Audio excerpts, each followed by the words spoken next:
Hey guys, this is a video that you're not going to want to miss. I just shot a video with private chef, Chef Collins out of Asbury Park, one of the most interesting, diverse people I've met in a long time. Sure, you're going to enjoy it. There's no going to be no cooking secrets on this one, but if you're looking for a really good private event to throw for a special occasion, even just to throw a really nice party and don't want to worry about the cooking, reach out to him. Hope you enjoy the video and thanks for subscribing.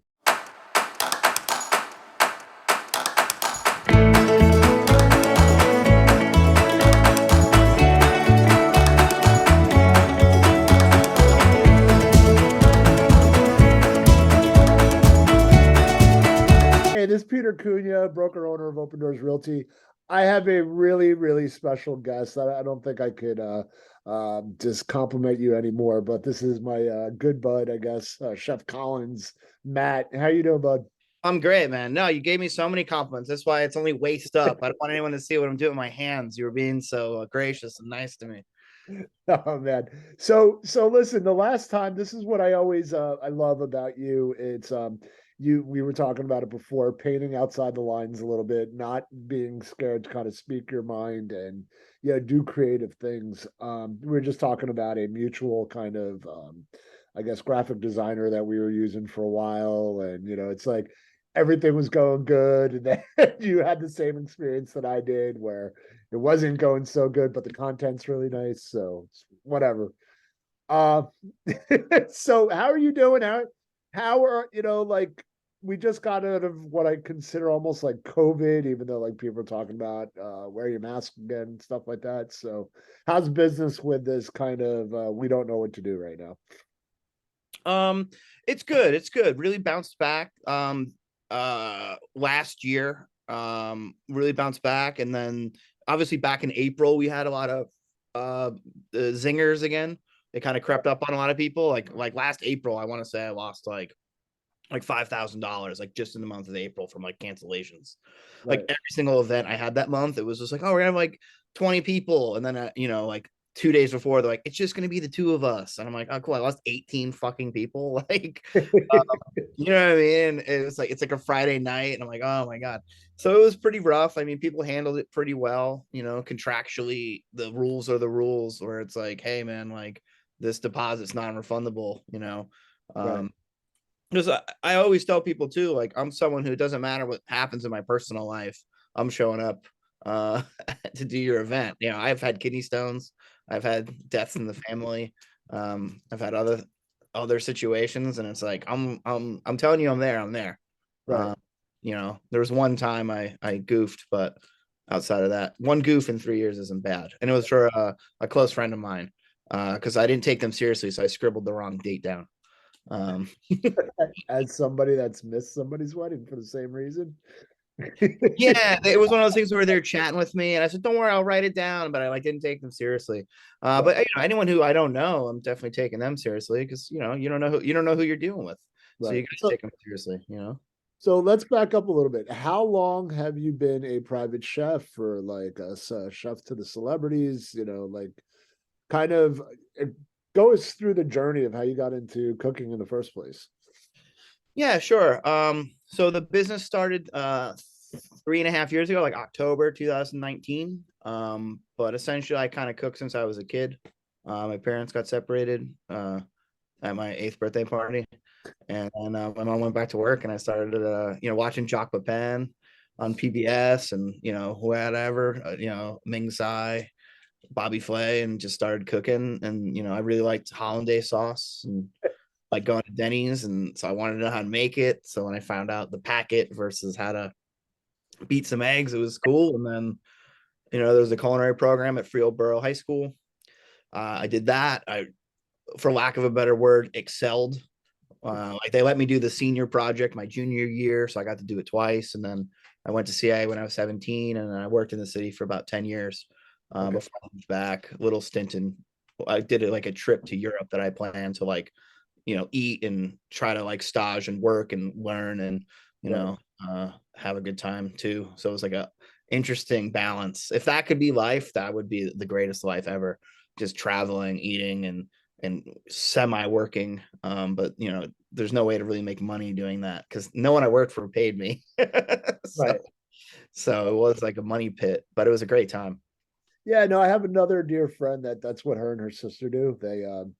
They'll go to Barcelona and they'll get a couple of gigs and, as a sous chef or whatever in a kitchen just to learn Spanish food, right? Or learn Italian, wherever they are in the world, just to pick up some skills that they don't get paid for it. You know, they do it just because they love cooking. So that's awesome, man. How long were you in California? You want to name drop some restaurants, or is it anything that we might know?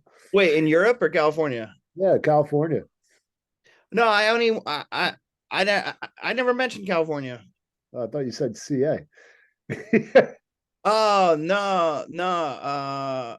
Wait, maybe I said the city. I'm not sure. No, So I was you've in never been to California, or at no, least my sister lives in California. She actually just had a baby today. Um shout out to your and, sister. yeah, and Congratulations. I actually predicted it. I won the pool. I got 98.4% rating on the thing. You know, because that's what's the thing you got to do is I got how Wow. close I was. I was close because I said it'd be born at 4:20. Got born at like 5:04. Damn you. So 4:20 is always a good time to pick for bets. Yeah, those stoners, they're always a little late. So Well, it's California. But yeah, and so yeah, I went out, I visited, we ate a bunch of places in San Francisco. The college I went to has a sister campus in Napa, and so I checked that out as well. And we had a nice time and did some things. But yeah, the city was that's like I could talk about that for like hours. Because it's just you're so young, and then I worked in a lot of steakhouses, which is super weird. I had a weird union job, and then I left, and then I worked for some of the busiest restaurants in the city, and then I somehow worked in even busier restaurants, to the point where it just makes you like an animal, right, because it's like it's like going on a treadmill, like on full speed. So you're either going to get flown off the treadmill, which sometimes you get flown off the treadmill, but if you're dumb enough to get back on that treadmill, then you're going to eventually figure out how to move your legs fast enough. right, right, right. No, it's so any of these have a couple of Michelin stars on them or one Michelin star, anything like that? Yeah, at some point, years and years and years into working in the city, I opened up Cut by Wolfgang Puck, and so Okay. the restaurant group has Michelin stars. The review that we got in the New York Times had the famous line of it was designed to be sexy by a bunch of interior decorators who've never had sex. I think was one of the pull quotes that Pete Wells wrote. What? What Uh, does that even mean? it just meant like it was corny, I guess. Where it was like clearly they were trying to be sexy, but a bunch of like virgins, designed like the red drapes and the lighting, and I guess it was just like a good burn. Like it was one of those classic Pete Wells insults. Right, right. And then I left them and I went over to Bruges Tomat in Chelsea, which Okay. is they had one Michelin star uptown. We got one Michelin star when I was downtown. And then at one point I knew my boss was leaving, my chef, and I was like, yeah, something's going on. And so then I left, and then like 2 months later they ended up closing. So I kind of like just knew from knowing the business, you're like, once this change happens, like something, I'm not being told something in my emails, like some weird shit's happening. Right, Uh, but yeah, I mean, all that stuff's great. And then I opened up my own restaurant, or uh, took over a restaurant. Actually, I didn't open it up, but I changed it so much that it felt like I opened it up. right, Uh, and we ranked pretty high on like wine and spirits, like best wine bars in the city and stuff. And we beat out a bunch of Michelin places. And that was a really great experience for like 2 years. Where if you came to that restaurant while I was there for 2 years, like you essentially got what I do now, but at like shit for like $12 a plate. You know what I mean? Um, it was really a fun time. It was really wild. There was so many different dishes, so many collaboration dinners, like kind of like what I do now. right. And just a lot of wacky, fun stuff, like great deals. And marketing wise, no one appreciates a good deal. You host a free event in New Jersey, nobody comes. If you charge money, people come. It's the Oh, weirdest thing in the never. world. It's like human interaction with value. Right, right. No, and I completely agree with you. It's like, yeah, it's like, just stand in this circle and I'll give you $100, right? It's like, no, I'm good. It's like, hey, you want to give me $50 and stay in the circle for a minute? It's like, here you go. Yeah, yeah, it's one of those things where it's like when stuff's free, people don't like perceive it as as any value. So Sure. it's super odd. But no, that was pretty great. And then I did a couple other things, and then I got a bunch of kidney stones, and I had some family stuff happen. I decided to come back to New Jersey, All right. and then I quickly kind of developed doing this business with a guy I was working with, and then he got cold feet, and I was just like, cool, I get to keep all the profit, so Right. see you later. He's still a good guy, we still keep in touch. He didn't have the drive to do it, but he like bounced a lot of ideas off me, and then he didn't want to pull the trigger with me, and so I Right. pulled the trigger myself, and here we are. No, that's great. We were talking about it off camera. You're up. I mean, obviously impacted by COVID. You had a 4x multiple 2 years ago, and you're up like, over another 20-25% this year. So, Yeah, I just have to do my final numbers for December to get that exact number, but I know I'm up about, yeah, about that. So that's fantastic. That's a good amount of, any improvement, any growth in business is fantastic. always, I was a double, double, double guy, and then you realize that it's not realistic anymore, and you're like, oh, 25% is not bad. It's 20% is not bad. So, what's really kind of heartwarming for me is I was telling you, it's every time somebody closes, I'm always like, hey, listen, I want to host your housewarming party, right? And I have the chef, right? And let's get a little bit to that, like if I said, "Hey, Matt, can you come over to my house, just cook dinner for me and my wife and my 8-year-old daughter?" Like, what are like fun things for you to do? Like, is it people are raging? It's a holiday party, or like, is it 30 people? Is it 100 people? Like, where are you at? So I think we've probably had this conversation off camera, but I'm gonna mentally trick myself into acting like it's the first time. Oh, I just mean not like just now, but like in the past. So like the great thing about the business is like it's kind of literally for everybody. Right. Unless you're like homeless or something. So like I do dinners for two from Sunday to Wednesday, and in Monmouth County they're $500. All And right. so like it's a 5 course dinner for two. Like that price just went up because it's literally the end of the year. I just had to change the minimum. It used to be 430. Um, and so next year it's going to be five, just because whatever. Like no one's you're still going to do the dinner for $70 more. I don't think that's a deal breaker. But yeah, it's a fully customizable 5 course menu. I get notes off people, and then seasonality, going to the farmers market, knowing what's going on, come up with a menu. When say you reach out to me, I go, well, what do you and your wife like? You tell me yada yada yada. Oh, we're big pasta people. Oh, we're big meat and potatoes people. Oh, we're really adventurous eaters. Oh, we took our honeymoon in the Caribbean, and we love sushi. And then I try to incorporate as much of that in it. And there's different courses, so there's plenty to do. And then I send the menu, you approve it, deny it, we make changes until you're happy, and then boom, we lock it all in, and we go from there. I mean, I do huge events in the summer outdoors. Right. I think my biggest event this summer was like 150 people outdoors, just Right. past hors d'oeuvres. Um, I think my biggest sit down dinner I've ever done was like 45 people. Okay. That was maybe 3 or 4 courses for 45 people. Right. And do you ever do Uh, like pop-up restaurants, like where you just take over like a breakfast spot for the night and yeah. So during COVID, in January of this year, I'm doing my like 50th stint at Ava's Kitchen Bar in Kenilworth. I'm like almost like the house band or like resident chef. I like literally do like one event there a month. okay. Um, and so like we just did brunch back in December, or it is December now. I guess it was the first week of December. And yeah, he had like music and a magician and that little Mo mozzarella guy come by and be a Guido, and like little party music and specialty cocktails, and we did some steakhouse kind of things. And then this January I'm doing like like a pork roll matsuba, and uh, a nice hangover, smoked oyster, smoked mussel dish, some kimchi, and then that stuff's fun. And I did a residency at Ironbound Farm up in uh, the other Asbury, the one in Hunterdon County. And then I'm doing my own dinner in January this year, the Arrested Development themed dinner.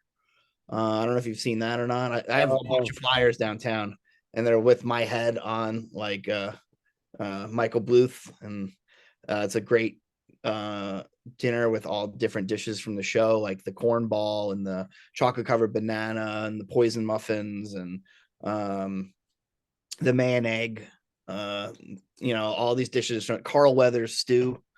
Like all these jokes from the show are going to be the inspiration. I got Buster's juice, and so I got these crazy straws to give a little glass of wine with a crazy straw, so like it's acting like you're a mentally challenged adult or on the spectrum adult where you're drinking cranberry juice to get high because you don't regularly have sugar. right, So it's right, like a lot of fun things like that. And so now that certain things are closer to behind us or more behind us, it's you're more willing to be able to put yourself out there and do these events, because it's kind of like being a show promoter, which I used to do.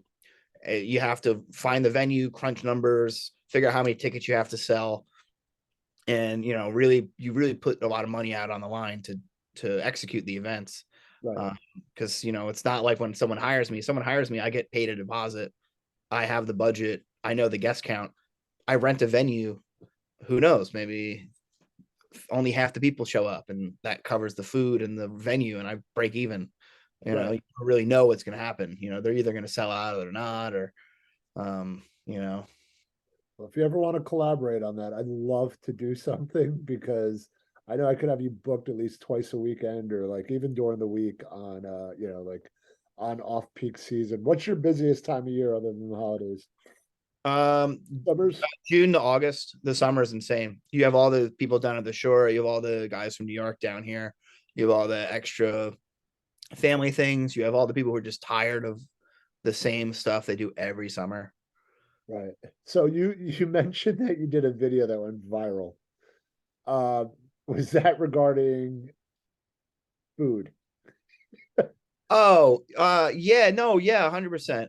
A guy filmed some stuff for me and plating to, as a production company, this guy Sure. Gonzo, and he sent me the proofs and he said, do whatever you want with them. And so I put them on YouTube. I don't really YouTube. I have like 9 followers. 10, Most of 10. my videos have like 30, 40 views.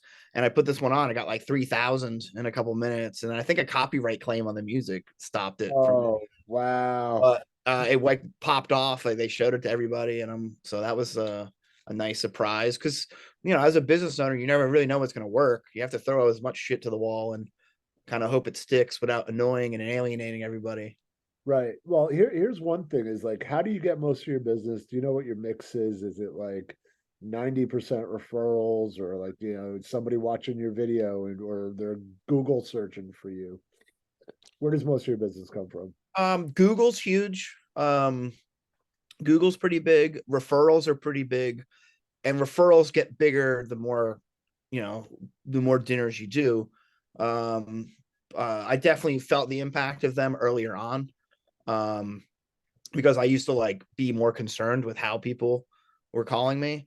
Um, Now I'm more concerned about how I respond to people who, people are going to know the date this was filmed, right? This is Yeah, the 21st of December. yeah. When I have people like say this morning, call me about Christmas Eve or New Year's, it's like, what the fuck? You know what I mean? I'm more concerned about how to be nice about that, and like letting people know, hey, I'm booked into the middle of February. And I always recommend about at least a month out is always safe. And in the earlier seasons, the peak seasons, the summer or the holidays, always earlier the better. Um, I have a regular person I do some parties for. They did 3 parties in December. They booked them back in September Right, because they knew that there's only so many Saturdays that aren't Christmas and whatnot. And they wanted the dates. They wanted to not have anything to worry about. And so dude hit me up and paid for that stuff back in September. And then when I had people calling me around Thanksgiving for Fridays and Saturdays in September, I was like, they've been gone for 3 months. Like, you know what I mean? I don't want to be booked out that far, but on the website it says like, last minute stuff, just hit me up. You never know. But I think of that more as like, oh, hey, I just want to have a nice date with my wife like next Tuesday. Hit me up for that last minute. Don't hit me up for, hey, I want to have 25 people at my house on New Year's Eve. Like, you know Sure. what I mean? Like, it's like, what? Like, how am I supposed to get that together? How am I supposed to find people to help me work that in 8 days? Are you booked or where's your New Year's Eve party this year? I took off for the first time. What? Yeah, I've done a New Year's Eve party every year except Okay. this year, and I didn't want to do it. And I booked a. I'm going to my friend's restaurant in the city. I'm Yeah. supposed to do a vacation, but with the wifey, I had to figure out. I'm doing the vacation the first week of January instead. All right. Where's this restaurant? Let's give some Of kudos. course, it's called Lithun, Luthun. I used to work with the chef Nahid when I first moved to the city. Right. Uh, he's like, Probably, right. for lack of a better term, like a mentor of mine. He's Okay. way better at cooking than me still. He makes fun of me all the time whenever I see him because he's like a half Iranian, half Bengali guy. Okay. And so I don't know about accents, but if you ever research the guy, he has like a kind of a funny accent. And every time I see him since I started the business, he just makes fun of me. What's He's his like, name? "Oh, celebrity chef, come here. Oh, Mr. Big famous chef guy. Oh, why you come have my bad food? You're so famous, chef guy." And he just gives me the hardest fucking time. He busts my balls. His name's Nahid Ahmed at Lithun, and it's my favorite restaurant. I've eaten there maybe like 10 times. Nahid Ahmed. Mm-hmm. Lithun, Luthun. We okay. I didn't find him, but that's all right. We'll look for him in a little bit. Um, yeah, no, I mean, this is also interesting. I mean, I want to do things, right? Like, so here's always my biggest thing is I love doing client events, right? And typically my client events are like family oriented, but I want to do something a little bit more grown up, like a little more dressed up, let's say, right? Like a Valentine's Day party or something like that. Like, Yeah, yeah. here's my scenario, and you mentioned it a little bit as well. It's like I don't know who to ask for a venue, right? Like we're both Asbury Park people, I guess. Yeah, So I could go to Pat Fasano and ask to borrow like the downstairs bar in the commune or whatever, and like, is that really where I want to have people? So, well, I think if you dress anything up nice enough, you know what I mean, right, then, what are you going to do, especially on a busy day like that? That's such a difficult day. I think right, Valentine's Day is on a weekday this year. okay, I think it's on a Wednesday. yeah, Um, but I mean, me personally, I would love that because the first 2 weeks of February, they're all two-person dinners, essentially.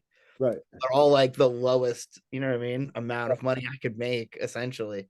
Um, which, the dinners for two are essentially marketing um dinners. Hey, I'm gonna go do this dinner. These people are gonna have a great time and tell people, and then hopefully the people they tell want bigger dinners. Sometimes they're gonna tell people who also get small dinners that are two people. But my goal is for them to have such a great time that they tell somebody and then they hire me for their 25-person small backyard wedding, or something that pays the bills. right, right. And I'm just thinking about this now. It's like, I love, like I was saying, I want to throw people's housewarming parties, but I got to put a budget on there, right? So, if they start going, hey, I want this caviar and this truffle, like I'm like, chef, cat Well, me some of out. it, sometimes it's good. It really kind of depends. Like if people tell me they're adventurous eaters and free range, like I'll probably put caviar on the menu Okay. just because. But when people tell me that they want a certain cut of beef with the king crab leg on it and caviar, it's like, well, hey, then yeah, something's not working out here. It's not a buffet. That sounds like three separate dishes, if you ask me. Um, but so I don't know. So other realtors, they typically have just given gift cards. To Uh, you.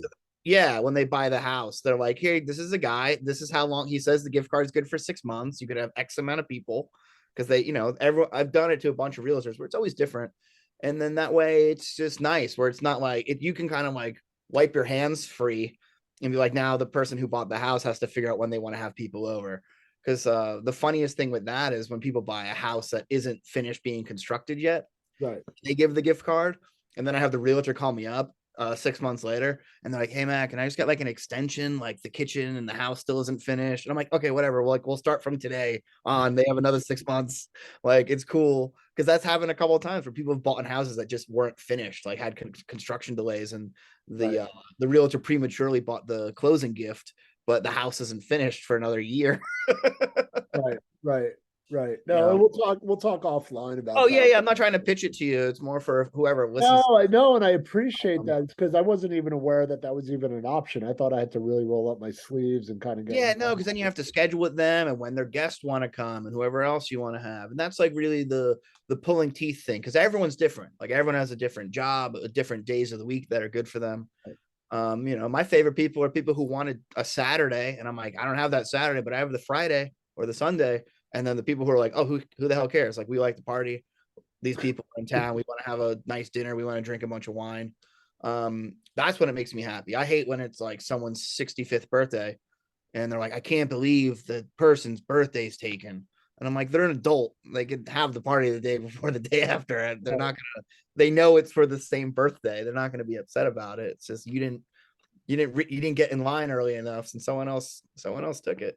Yeah, and I hate to be really granular, but it's like, all right, so you can help them kind of find a venue, right? I mean, there's a cost for everything, right?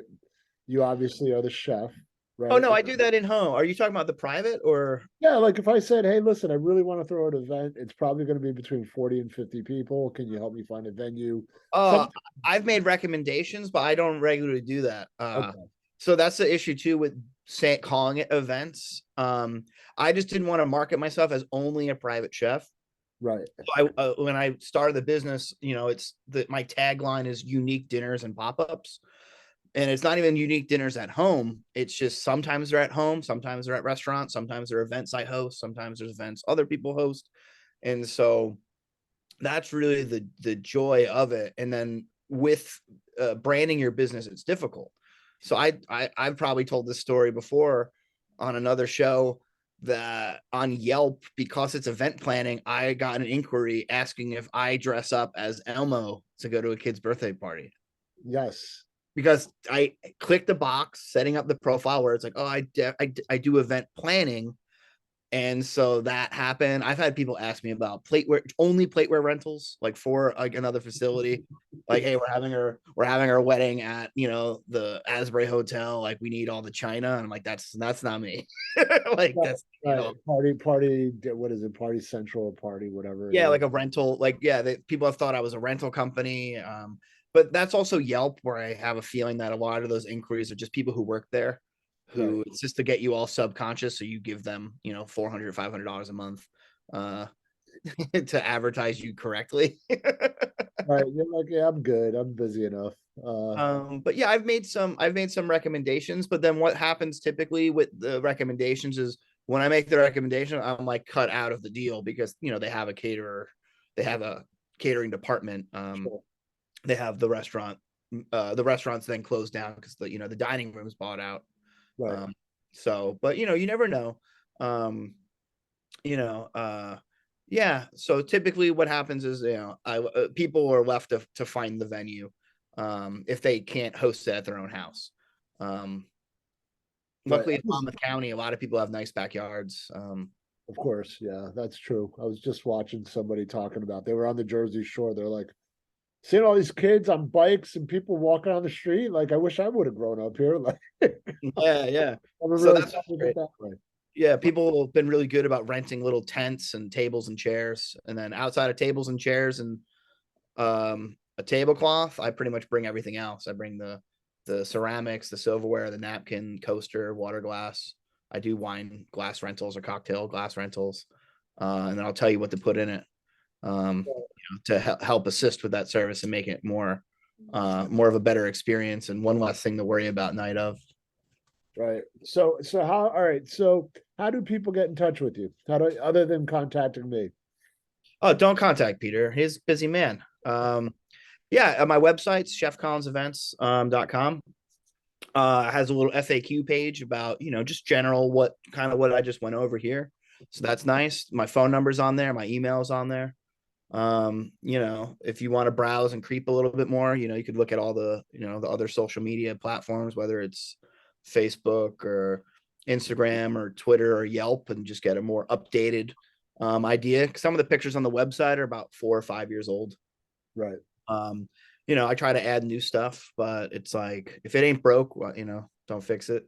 Yeah, no, for sure. And then the other thing is like, just tell us a little bit about yourself, just kind of personally, like what are you about outside of cooking? um Punk rock scene, like yeah, the yeah. band. I used to book a lot of bands. I like to go to a lot of shows. You know what I mean? I used to be a bigger Philadelphia Flyers guy. I kind of protested this year, didn't want to watch because they're just a nightmare. I'm watching the Eagles game on Christmas Eve. I'm a big Birds boy, not just because they're good. My cat's name is Deshaun Jackson. Is he really? Well, his name was Jackson, and so it was either going to be Michael, Randy, or Deshaun. And so Michael, I was going to get him one little like mitten cover. Randy, I was going to get him a samurai sword from Step Brothers, but Right. I got a little football jersey uh, for him. Isn't Deshaun Watson the quarterback that got busted for all the massage parlors? Yeah, that's someone else. That's a different Deshaun. It's spelled You, differently. you, Deshaun Jackson's the jersey that Bradley Cooper wears in Silver Linings Playbook. okay. He doesn't know what to wear for dinner at the girl's house, and so he wears his white Deshaun Jackson jersey, and they're like, we told you to dress up. He's like, it's a nice shirt, and it's just a football jersey. Yeah, I mean, it's so kind of funny that I feel I keep my personal life completely separate from the business, and when I hang out with friends, I try not to talk about work. Right. It really does consume a lot of my free time. But no one wants to be that person where that's all they talk about. And so I try to, I'm never really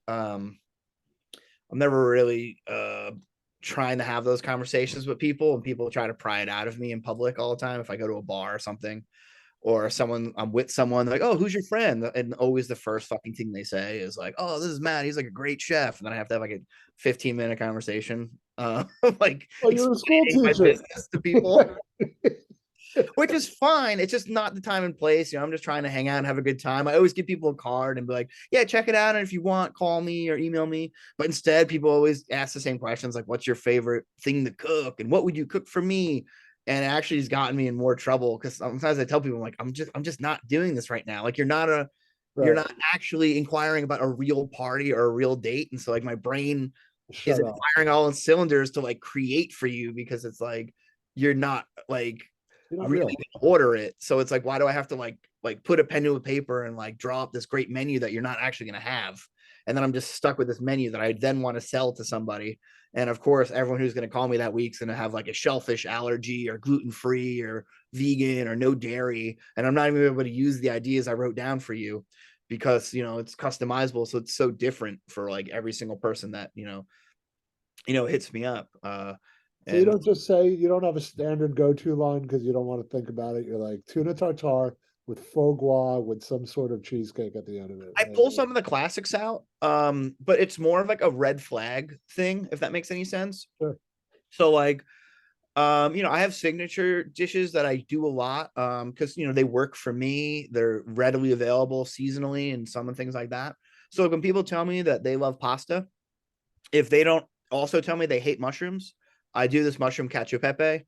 I've done cooking demos for Two River mushrooms um, at the grocery store in Long Branch. The name escapes me. I've done it with Smiling Earth mushrooms. I've done the cooking demo for the same dish. I've done the dish easily 50, 60 times over the last 3 years. So like things like that. Yeah. Is it customizable? Yeah, sure. If I'm not in the mood to do something creative, then yeah, I'll bust out some of the classics. But a lot of the times people give me dietary restrictions or special requests that are interesting. I've had people request dishes that I've never even heard of, and I've had to look it up and be like, oh, okay, yeah, I guess I can do this. I don't want to say who the person was. You actually might know the dude, and he did a dinner, and he told me he wanted I don't even remember the name of the dish, but it was this New Orleans thing with like quinoa and like diced tropical fruit and stuff. And I ended up doing seared scallops on it. I never heard of the dish, but I Googled it and was like, oh, I can make this. I can figure this out. And the dude said it was like the best one he's ever had. I'm like, well, I don't, is that what it's supposed to taste like? I've never had it before. I didn't like go to New Orleans and go to like some, Cajun spot and have the dish and fly back home. I like read a couple recipes online and made my tweaks and found what fruit I could and what seasonings I thought would go better with it. Sure. And kind of did that.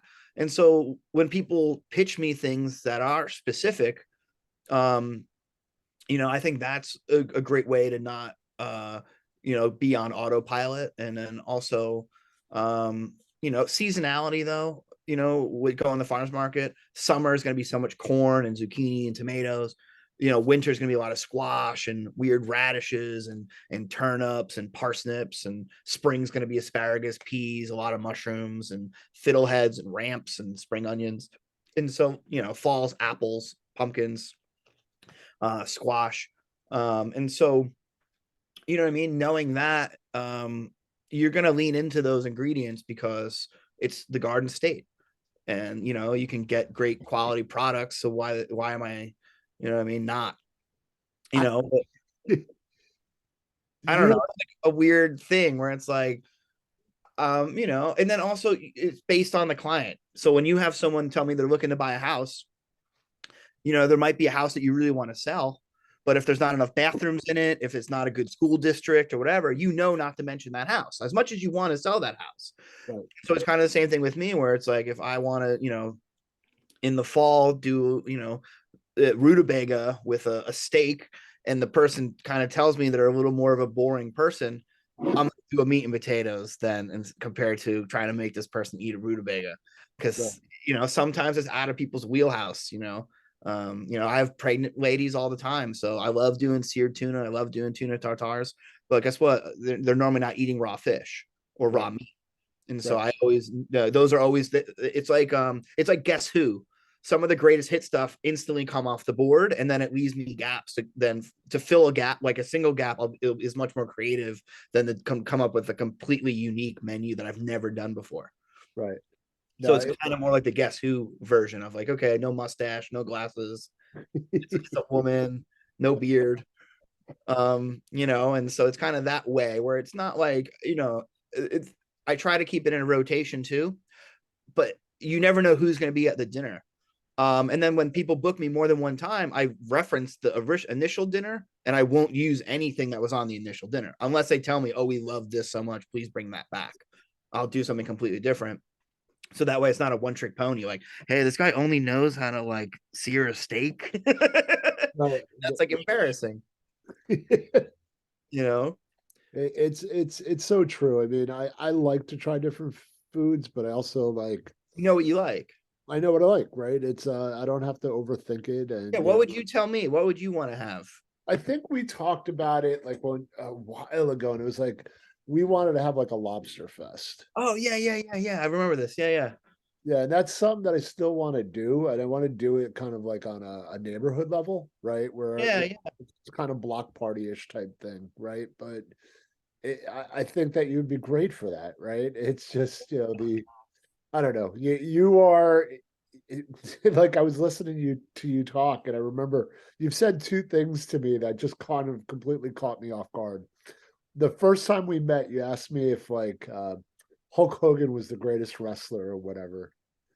And I'm like, what are you talking about? Right. And you're like, then you told me the backstory that the guy before me asked to was really into WWF or WWE. And I was like, dude, like, really?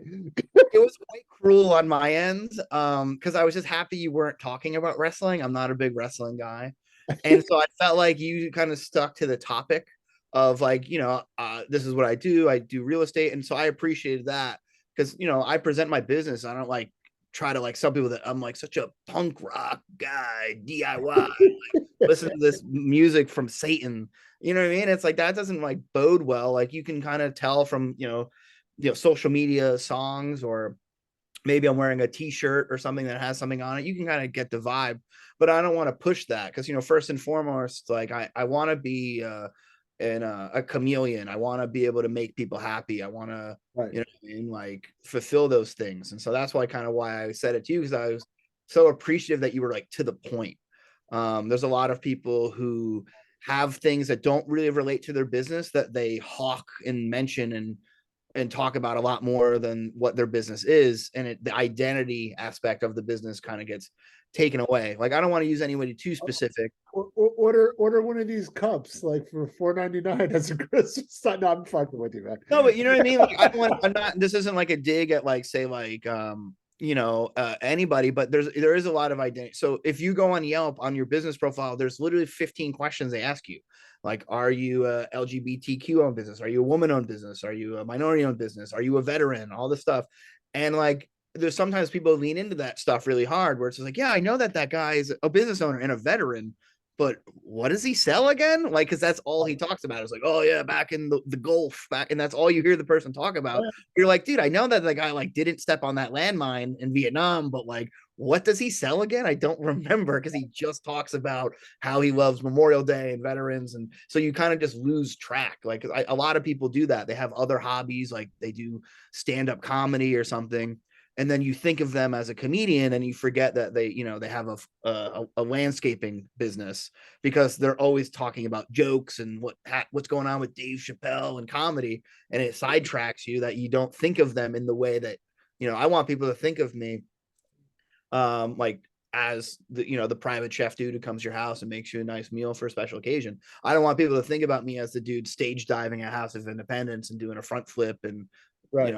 cartwheels and flailing around. Like that's not helpful for me, because people don't hire me to do a stage dive or a front flip or a cartwheel at their house. And so that's just one of those things that was really the point of mentioning that to you, that I was just proud that you were like, yo, I got a lot of experience. I'm like literally the best at what I do in this area. I know a lot of people, so I had a lot of value, because like my network's sick, because I take care of business, and I just really appreciated that. And that's why I kind of went up to you to chat and be like, oh yeah, don't I like that about you. You know what Yeah. No, and then there was a second thing that you told me on the street. We were at I Pasta like Bowl. pasta volo, yeah, yeah.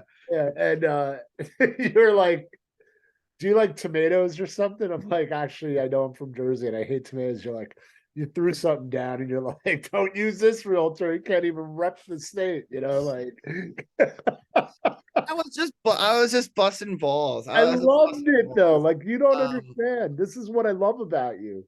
It's like you're real, you're authentic. Like we're talking a lot about food, but well, there's so much.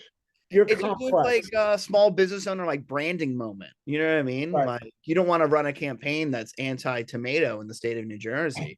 And you were at Pastavol. I think you were having like Alfredo or mac and cheese or Yeah, something yeah. else, or maybe just a little garlic and oil and broccoli or something. And so I was just joking with you, because it was maybe August. And I was like, oh, why are you having the red sauce? They make a good red sauce at Pastavolo. And you're like, oh no, I don't really do it. And so I just had to like kind of ride you a little bit, hard time. And like, oh, the New Jersey's best realtor hates tomatoes. Especially at the time, it's a lot of influx of New Yorkers moving and buying real estate down here, and so what I mean. It's just like a good sales pitch of the Jersey tomato, the Garden State, Right. and so that's just something too. It was like, I guess they're kind of on the same precipice of like joking with people about perception and how people perceive them and how they put themselves out there. Um, it's just one of those things that I guess I spend a lot of time thinking about, but I'm still like an authentic version of myself. It's just more of like I'm someone who doesn't post in a voice online. I'll like post a picture of a dish and I'll write like an emoji, and Right. everyone gets really mad. And they're like, "Why don't you tell us what's in the dish?" I'm like, "Well, why don't you hire me to make this dish, and then I'll fucking tell you in person." And people get really upset, and I'm like, "Yeah, it's just like I'm not here to give you like a master class of how to cook food. I'm here to just get people excited, and then if they want to do it, they want to do it, because with Instagram, I've had people wait 2+ years, look at my photos every day, and then they've talked to me about a family dinner, and so like their daughter or their husband or whoever books a dinner, because they're like, this motherfucker's brought your goofy ass up so many times that I just finally decided to go to your website, and then book a gift card or book an experience because this person's important to me, and they talk about the food you make or the pictures and they just want to experience it. And so that's like why it's there. It's for you to reach out and experience it, not for me to write the history of whatever the dish is online, and and educate other people. That's not like some people use platforms like that. They write, like, I'm talking a lot. If I wrote shit that long every day, people would go, fuck this guy, is annoying. No, it really is. Somebody said that to me the other day. They're like, listen, we love your posts. Like I just closed a deal yesterday, right? And I thanked everybody involved, including the other agent. And she's like, I posted something that said congrats to my buyers, and that was really it, right? And I'm like, I get it. I know agents that don't even say congrats, right? Like, if you threw a party for me, of course, right? Like everybody had a great time. I'd hope that they'd refer you. I'd hope that they'd refer me because that's the magic, right? It's like we get to give people, an experience, something that they can talk about. And that's really, it's like it's not overly complicated. It's detailed and it's granular, but it's not complicated. Yeah, 100%. I never really thank anyone for inviting me in and booking. I mean, not super much publicly. Some people are really into photography and they'll take some nice pictures, and so I credit them for taking the photo. And then Right. you'd have to assume I didn't hire them as a photographer; they were at their own house or Right. event. And just because sometimes a blog or a publication wants to use the photo, and then I'm glad that they know credit the person, because I don't want anyone to feel like I'm taking their work and just acting like I took a picture of myself or whatever. I want to Right. credit the people, but I don't want to dox my Uh, clients and let people know, like, oh, I'm at so and so's house again, like I see him every second Saturday of the month. I'm getting right. tired of it. Would someone else want to call? And so but I do think buying a home is a much larger purchase and it is a lot of pulling teeth of planning work, and that you should be grateful that people, and it's like a huge life moment, like having a baby or getting married. It's something that you should congratulate, and you did put in the work to help them make that happen. But think about what you do. Every time you put on an event, a little angel gets its, set of Gets wings. his wings. No, it's more like the other thing where I'm at the bridge about to jump off, and then they show me all the hungry people, and they're like, "Oh, I really wanted to have some caviar. Wish you didn't jump off the bridge." It's as if I never existed. People only just eating like very boring cheeseburgers or something instead of ever having like pheasant or foie gras or grilled swordfish or whatever. It's just all this like people eating like friggin' chicken parmesan every day. They're like, oh, chicken parmesan again, and then I don't jump off a bridge. Yeah, Um, there's a song on America's Got Talent that I found on YouTube where it's like, I want more Parmesan, but I'm embarrassed, right? Like, the waiter's like, oh, do you want more cheese? And you're like, no, I'm good. And you're like, okay, you just keep going, don't stop, baby. yeah. So I guess what was one question I definitely wanted to ask you was, do you cook for yourself at home, or do you tend to be like, Yeah, I do. It's a lot of like leftover cooking and stuff like that. Went to Jimmy's last night, so like for breakfast, I heated up some escarole and beans with a little breakfast sausage and a little pita. You know what I mean? So like more or less, it's like very simple cooking. I try not to cook super extravagantly. Um, Christmas tradition. Who knows? Maybe I'm breaking a lot of traditions this year. I normally make a tripe and bean stew, with pork belly and all sorts of stuff. And it's just this nice, like Calabrian dish where it's like, some nice red sauce and chilies and beans and little pieces of blanched tripe. And it's really, really delicious. And you know what I mean? So like I do cook on holidays and stuff like that. I cook at home, but I'm more of a going out and eat guy because I'm normally so shot. I'm so tired of washing dishes right? and and prepping and blah blah blah, and then you're cooking the same food that you're tasting, and then okay, cool, I have like a leftover steak. It's like, do I really want to eat it? I'm probably gonna have have an extra steak at the dinner and end up slicing it up for my staff and eating a couple pieces. So it's like, how many times do I want to eat the same foods? You know what I mean? Right. It makes it sound not fun, but Sometimes you just want a hot dog, man. It's just nice to have people cook for you, and especially when you cook all the time. So I'm like a big advocate going out locally and making trips to Philly or making trips to New York and doing a little R&D, seeing some new techniques, seeing some new things to do. That to me is exciting. I don't know. I like food to be exciting. I think food's very similar to sex in that way. Yeah, Where you want it to be exciting and not stale. right. No, I had a foodie friend in New York City, and he was like, travel for the best of the best, right? And I was like, there's a Greek place around the corner. And he's like, no, no, no, we're gonna go downtown all the way to the Lower East Side. He's like, and everybody knew him as soon as we walked in, and we got off menu. So like every time I went out with this guy, it was the same thing, and I'm like, fuck, like, like he's set the bar so high. So It when is I go, work. It is work. Staying in the know and seeing what's new and getting reservations. It is work. It's right. not. It's not easy. It's a lot of planning. You know what I mean? And you never know. And so, um, like the number one thing that kind of grinds my gears is people always ask me where I like to eat, and I'm like, well, if I told every single like person I cooked for over the year like what like my favorite places to go are, there's not going to be a fucking table for me. You know what I mean? I'm gonna have to like make extra reservations extra early or whatever. And I'm more varied. I've eaten everywhere in Monmouth County, and nothing that excites me around here that much anymore. There's places I are consistent and I rely upon. Um, you know, but you know, that whole thing is very interesting. Too, and that kind of goes to like even just having a drink. You know what I mean? It's Asbury Park. There's like two cocktail bars, and then everywhere else is like a whiskey and Coke or a beer and a shot kind of place. Let me guess these. Pascal and Sabine. What's the little ice cream place with the bourbons? Oh no, yeah, I guess them too. That place is fine. I know what you're talking about, the one on Cookman. I was gonna say Asbury Park Distillery, and then like Laylo Lalo. I don't know. underneath Rayla. Where is that? It's like a speakeasy. You have to like go in through Rayla. Rayla? Yeah, the little Mediterranean place next to Black Swan, on the square in Cookman. You have to like go inside. You go to the host, and you know where the door is, but you like still ask, so they don't like flag you down and try to tackle you. Right. And they Lay. have like a little like underground bar. We'll go have a drink sometime. We'll make a little Oh, done. drink. I'm in. I'm in. I don't drink. I don't know if you're gonna hold that against me, but No, they probably they're professionals. They definitely have non-alcoholic right. The cocktails. I photo. knew that about you. I just can't keep track of who doesn't drink anymore. Yeah. No, listen, we're a growing breed. Let's put it that way. No, of course. It's just especially I mentioned in this chat 3 times I had a bunch of kidney stones.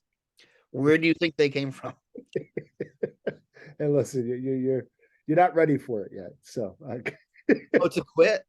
it's No, not it's part of quitting. the mystique. You know what I mean? You don't ever know what you're gonna get. So No, it's part of the mystique and allure. right. I do know some private chefs who are sober and good for them, but I mean, I like to be able to like stand by the wine recommendations I make, and then if they're telling me that something tastes off, I like to feel comfortable and be able to have a swig of it and be like, yeah, this bottle's corked, or no, that's what this wine tastes like. There's notes of barnyard or X, Y, and Z, or there's not a lot of residual sugar, so it's super dry white. I like to be able to talk about what's going on, and that's not just an excuse. This isn't like an AA meeting where I'm freaking out about why. It's not even that. Like I was at this wine bar, and I don't know. I mean, it's not around anymore in Manhattan. It was on the Upper East Side. You'd go down, like good, somewhat good Italian food, right? And it was like a wine bar. And like these three people were so obnoxious. They thought that they were like wine connoisseurs. They sent back a bottle and said it was corked. And like the sommelier comes back and he's like, This is no, fine. it's not, right? They're like, well, no, it's corked, right? And like Nope. he's not gonna fight with him over a $40 bottle of wine. He's like, all right, whatever, douchebags, right? Yeah, Like, because the $40 wine they sell is an $11 bottle of wine that they bought. right, right. And listen, there's a lot of good $11 bottles of wine. You just gotta Oh, well, that's the whole thing too. I recommend wines under $20 mostly, and people are like really confused, and they're like, a lot of times they're like, no, we're wine people. We know what we like. We don't want it. And then you show up and it's Josh Sellers or Barefoot or the one with the kangaroo on it. It's like gas station like Right. level wine where it's like essentially like alcoholic juice. Like it's like Four Loco poured into a glass bottle. You're not. There's not really a lot of nuance, and it's not to be a snob. There's like most of the wines I drink, uh, like are very inexpensive. Because if you're drinking a bottle of wine a day, you don't want it to be an expensive bottle of wine. You want it to be like a $17 bottle of wine. I just bought a case of this Grigianole from Italy. It's fantastic. It's literally going to be the juice wine that's Buster's juice at the Right. event because it's so easy to drink. It almost is like They, similar to like a cranberry juice. Like it's just super easy to drink. If I gave you cranberry juice, Peter, no one would even know you had cranberry juice at the event. right. They would Right. think you had the same wine. It looks the same. It's that same Right. feeling, and it's just for me. Well, New Jersey's weird because the mafia, and so wine distribution in New Jersey is so odd. Like you have to order like a lot of wine from New York because it doesn't get distributed in New Jersey because it's all like the big like domestic shit is in a lot of the liquor stores around here. You know what I mean? So you have like the guy who did the Godfather. Um, Right. No, you know, no. like that wine and all those big names, like Bonfi and who's the Godfather guy? Coppola. Yeah. Friends. Yeah, the Coppola. Like you go to there's all the Coppolas and there's all these like the American things because they're the same as like the Jack Daniels and the whatever. When you can drink fancy bourbon or whatever, like single batch stuff, but it's just the places around here, unless you go to like a Total Wine or Right. a Wegmans liquor store, like a large place, they have a very limited selection of everything. It's. So I'll go back. I mean, I haven't drank so much. I went camping the other day, and everybody's like drinking. I don't know, High Noon. Yeah, Uh, that's what I'm saying. Yeah, yeah. That's like but no shame on seltzer, but that's all these liquor stores need to have right here. They just need to have like a Twisted Tea or High Noon or Budweiser or PBR. Shock Top, right? 100%. Like, yeah, yeah. And you know what the best part? It's like it's been a while since I've had alcohol, and it's like I don't even know what these guys are drinking, right? Because those things didn't exist when I stopped drinking, right? Like, Shock Top's like it's a domestic beer that's kind of got like it's like a Blue Moon. So it's right, like an intense orange peel flavor. right. It doesn't really taste like beer, and the logo is atrocious. It looks like from the baseball movie with Charlie Sheen, where it's like an Yeah, orange, like a Major mohawk. League. Major League. It looks like the mascot in Major League, the baseball with like the mohawk. It's like looks like something from like E-Bombs World, like 20 years ago, like a weird early YouTube video, like the Ah, talking orange. I forgot about E-Bomb, man. Yeah, it That's looks like some early internet thing where it just looks like demonic. yeah, no, but like everybody's having fun, and I know the difference between a day beer and just a real beer, and it's like, all right, cool. Like everything's like a day drink, right? Well, now too around here, there's so many like distilleries and beer like brewers and stuff where it's like pulling teeth to get some of this beer.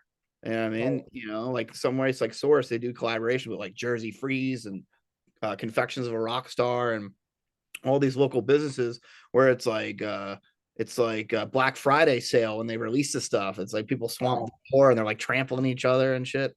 I'm just So, kidding. They sell it out online, but it sells out really fast. sources in Cultsec, right? Yeah, right on 34. Yeah, yeah. So I had a friend that was like, a beer of the month club sort of guy. And he's like, yeah, we only get like 8 of these. And the one guy that was like, should be an AA was like, yeah, I'll take one, right? And then he's like, he politely asked him if he wanted another one. He's like, yeah, I'll take another one, right? It's like Like you just drank my whole beer club right, supply. right, right. I'm And he's kidding. like, oh, like, I don't have any more of these, right? And it's like I could have given the guy Schlitz. He would have been fine with it, right? It's Yeah, yeah. Yeah, well, I mean, it's one of those things where I just think, modern society, we live in a world where there is a lot of choices. And right. same with the real estate market. Back in the day, like, did new apartments have 2 bathrooms? Now that's almost like a thing people look for, you know what I mean? Right, right. Or whatever people are looking for. It used to be, you used to see so many above ground pools. You don't see them anymore because they know people don't want them. So people, It's so it's like, interesting. It's so interesting, right? like that whole like luxury of choice, even when you go to the grocery store, look how much cheese is in the grocery store next time you go to the grocery store. That explain that one to me because I love cheese on Maine, in Ocean Grove, right? What's Yeah, her name? yeah. Sue, right? So Sue's amazing over there, and it's like my wife because I went there we'll go to Wegmans and try to bring back like, and I'm like, it's not the same thing. Like, No, it's definitely not as fresh. Because it just sits longer because it's more. You go to a specialty store, they're gonna sell it faster. right, I mean, not everyone goes to Wegmans for cheese. They go for the milk and eggs before the snowstorm. They just go to the freezer section. They go to just get peanut butter and jelly and bread for the kids' lunch. So they know what they're buying. So some of the stuff sits. So a cheesemonger is always gonna have fresher cheese. But I had a conversation with somebody the other day about it was actually my girlfriend. We were talking about summer sausage. We were just going down memory lane, how much I love summer sausage.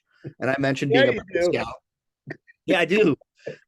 And I mentioned about being a Boy Scout and going on these trips and stopping at like a specialty German market and getting summer sausage and Jarlsberg Swiss and all this stuff that you used to not be able to get at the regular grocery store.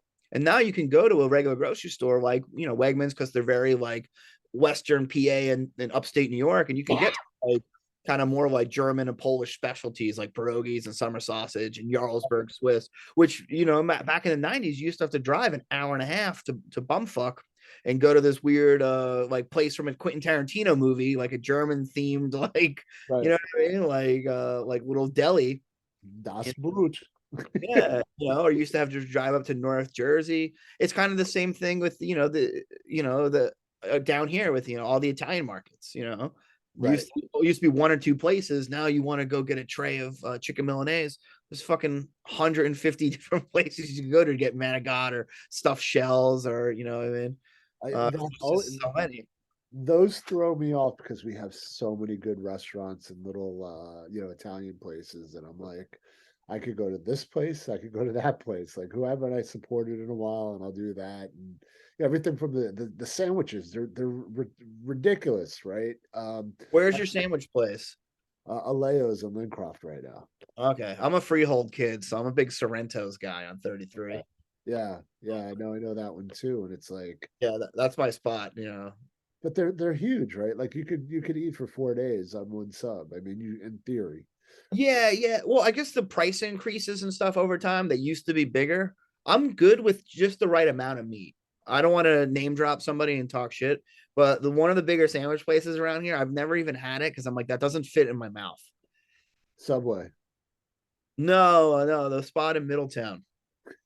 Their sandwiches, there's like I'll send you a picture after we get off the phone. I see it all the time. And I'm Right. just like so perplexed. I'm like, that doesn't fit in your mouth. Like, that's like 7 sandwiches on one sandwich. And it's like 4 inches of meat.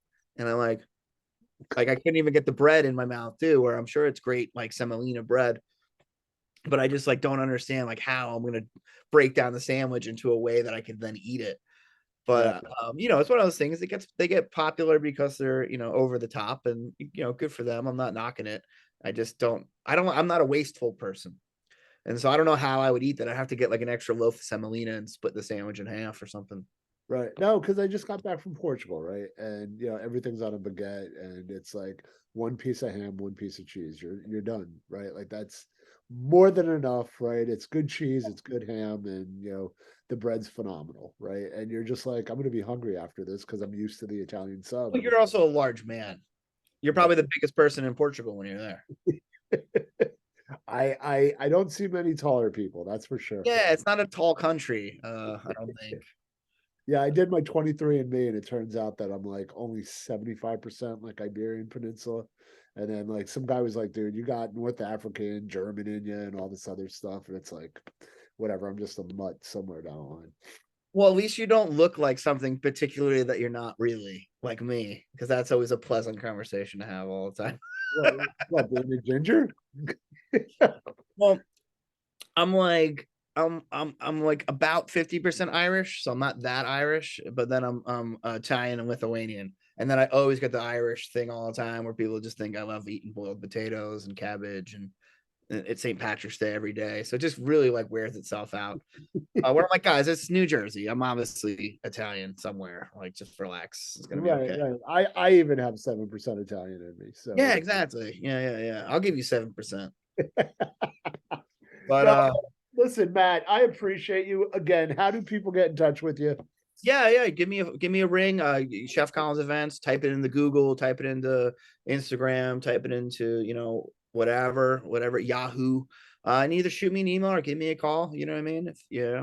If you see me out around town, buy me a drink. I'm just Two kidding. drinks. Two drinks. Um, I don't know. I was literally walking to the Stone Pony this summer with my girlfriend to go see Interpol, and this guy stops in the middle of an intersection. He has it was like a white Mercedes. I didn't recognize the guy at all. I was confused as what was going on. I thought he just was stopping his car on the street, and he yells out his window, "I follow you on the Instagram," and I was just like, you're in the middle of the road. Like he just stopped in the middle of an intersection, like while I was walking, and just did that. And I was just like, oh God, I'm gonna get murdered alive one day. I'm just gonna get killed. I actually had somebody buy my lunch one day at a restaurant, and I was like, "Yeah, can we just get the check?" And somebody's like, "No, somebody already paid for it." I'm like, "Who's that?" Right? Like the guy's like, "We're Instagram friends." I'm like, "Okay, thanks." You were eating at Starbucks for lunch, and the guy in the car in the drive-through wanted to pay it forward. So you have to buy the 17 lattes behind you for your one cup of coffee. So I just watched somebody do that trick, and they're like, "How many people?" They paid it forward 20 times, thinking that the car behind them would also do it. Not one person. So you just got a free meal, you know? It's like Yeah.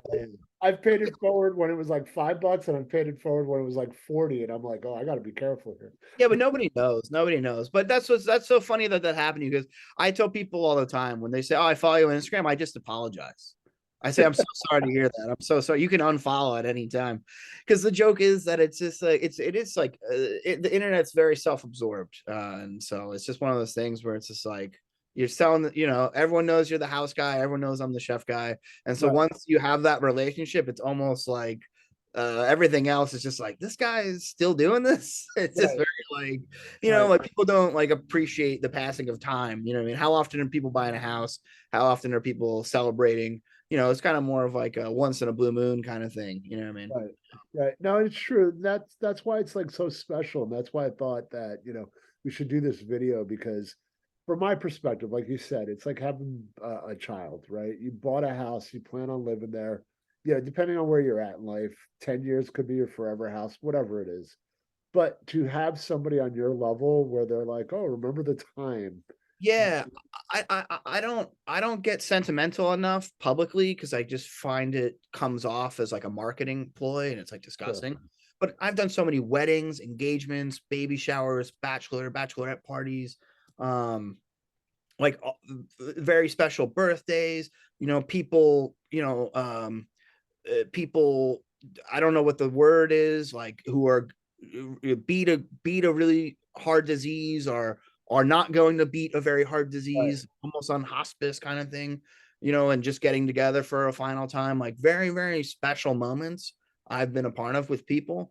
And I don't want to, like, I'm not going to be at your event hysterically crying and, like, you know what I mean? But it's Oh, just you like, will when I beat you. well, it puts me in a great headspace when I leave. Like, Right. wow, these people trusted me to do this for them. They had a great time. This was like a really special day.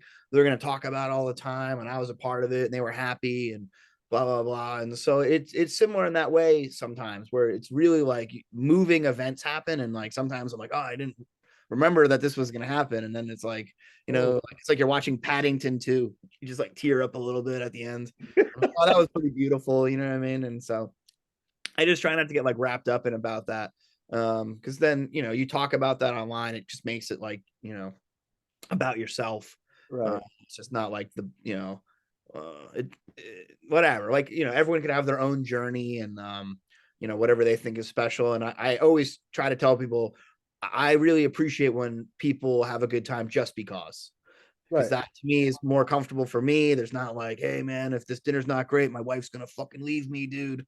You know what I mean? Or some I like gotta get laid tonight. Yeah. pressure situations, you know what I mean? Like that kind of stuff. And so I like the more low key stuff, but it's always a blessing to be a part of those big life moments as well. That's awesome, man. Just keep doing what you're doing, man. Don't ever change because God knows you bring the biggest smile to my face. Because I'm Uh, just a when weird I person. see you, when I get an Instagram or a DM, whatever, it's always nice to see what you're doing, what because I always feel like you, it's I could talk to you about anything. Obviously, we're talking about food on this, but we could be talking about music for an hour and a half. No, Anyway, for sure. Let's do the not the NA cocktails at Laylo one day and shoot the breeze and catch up and not record it so that way I don't get in any trouble. all right. Listen, we're gonna stop recording now. Thank you all for watching. This is Chef Collins event with Chef Matt Collins. He's incredible. If you want to buy a house and you want to go over the top with a really nice housewarming dinner, get in touch with us. Thanks for watching. Thank you guys.